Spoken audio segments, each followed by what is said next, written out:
Voici l'erreur, une des erreurs que je connais que quand tu fais le trading, que lorsque tu commets, tu peux littéralement arrêter toute ta carrière trading dès le départ.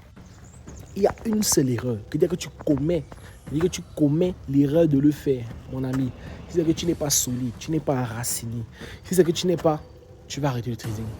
Cette erreur-là, simplement, c'est de dire à ta famille que tu fais le trading. Oui, tu as entendu parler de ça. Story time, à t'expliquer quelque chose. Il y a quelque chose qui m'est arrivé quand j'ai commencé le trading. Vous savez, quand tu commences une activité et tu étudies l'activité, il y a un niveau de résultat que tu veux. Moi, par exemple, commencer le trading, je voulais être trader et pour gagner beaucoup d'argent à l'intérieur. C'est aujourd'hui j'ai gagné là, mais à l'époque, quand je gagnais encore 0 francs dans le trading, ça c'était ma motivation. Mais sauf qu'au moment là, personne ne me comprenait. Je voulais acheter des voitures avec l'argent du trading, gagner suffisamment pour vivre le trading, devenir milliardaire dans ça. Mais j'ai fait l'erreur de dire à mon frère et aux membres de ma famille que j'ai trade.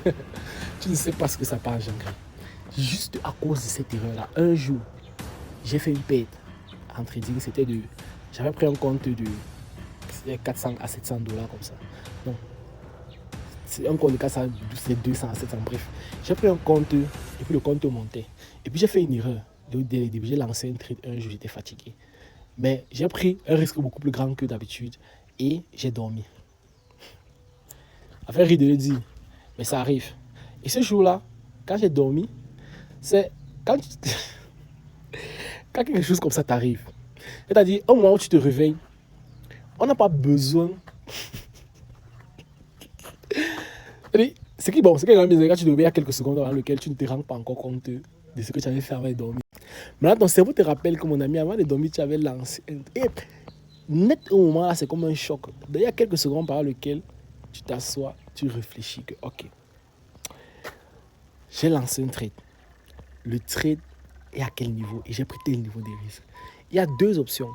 Soit tu es extrêmement riche à l'heure là, parce que ça est parti en ta faveur, soit ton compte est vide.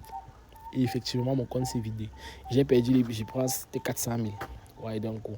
Quand les membres de ma famille ont appris ça, on croyait que j'étais fou. On m'a appelé que mon ami, tu fais comment pour perdre 400 000 d'un coup? C'est encore quelle histoire ça? Mais morale de l'histoire, moi je savais ce que je cherchais. Je les ai seulement dit que je connais le risque. On m'a raconté les histoires des traders qui ont devenu pauvres. Je ne sais pas ce qu'on ne m'a pas dit. Mais vu que j'étais avancé au niveau dans le business en général, donc je n'avais pas trop de soucis à ce niveau parce que je savais le risque que je prenais, ce que je faisais. Et j'avais une activité qui tournait en parallèle pour financer mes investissements dans le trading.